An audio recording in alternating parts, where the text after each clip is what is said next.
Nuevo cambio en el requisito de convivencia en la pensión de sobrevivientes.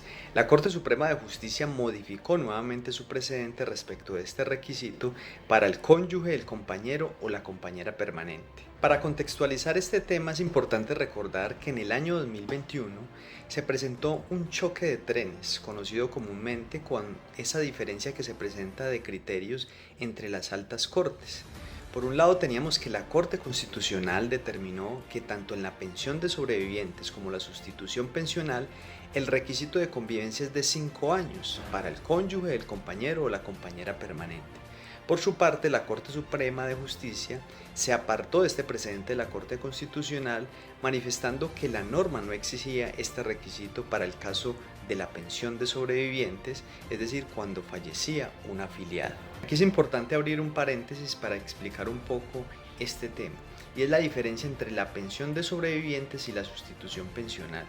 Jurídicamente hay una diferencia entre estas dos prestaciones y básicamente es que la pensión de sobreviviente se causa por la muerte de un afiliado al sistema pensional, es decir, aquella persona que todavía está cotizando, no ha alcanzado ninguna pensión, pero con su fallecimiento causa el derecho a que sus beneficiarios puedan acceder a una pensión de sobrevivientes.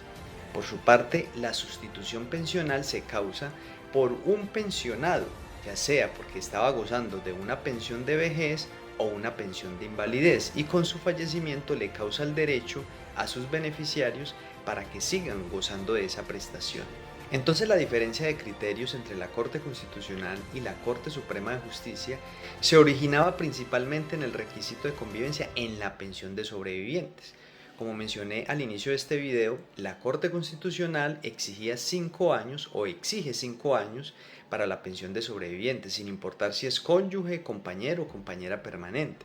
Por su parte, la Corte Suprema de Justicia afirmaba que la norma no daba a entender esa situación y por lo tanto no se le podía exigir al beneficiario de la pensión de sobreviviente los 5 años de convivencia. Por lo tanto, para los procesos que se adelantaban ante la jurisdicción ordinaria laboral, solamente se iba a exigir una convivencia efectiva, que básicamente se podía acreditar con 2 años de convivencia. Sin embargo, la Corte Suprema de Justicia modificó su precedente acogiéndose al criterio de la Corte Constitucional, afirmando entonces que también para la pensión de sobrevivientes el cónyuge o la compañera o compañero permanente deben acreditar mínimo 5 años de convivencia. Aquí es importante tener en cuenta que el requisito de convivencia de los 5 años se acredita de forma diferente para el compañero o la compañera permanente y el cónyuge. Las Cortes aquí coinciden en este tema, y es que el compañero o la compañera permanente deben acreditar esos 5 años de convivencia anteriores al fallecimiento del causante. ¿Qué quiere decir eso? Que esos 5 años se deben demostrar que la persona convivió con el fallecido hasta el día de su fallecimiento.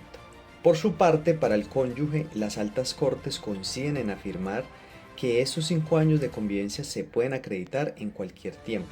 Tanto la Corte Suprema de Justicia, la Corte Constitucional y el Consejo de Estado coinciden afirmando que el cónyuge esos 5 años los puede acreditar en cualquier tiempo y que el único requisito es que no se hayan divorciado legalmente.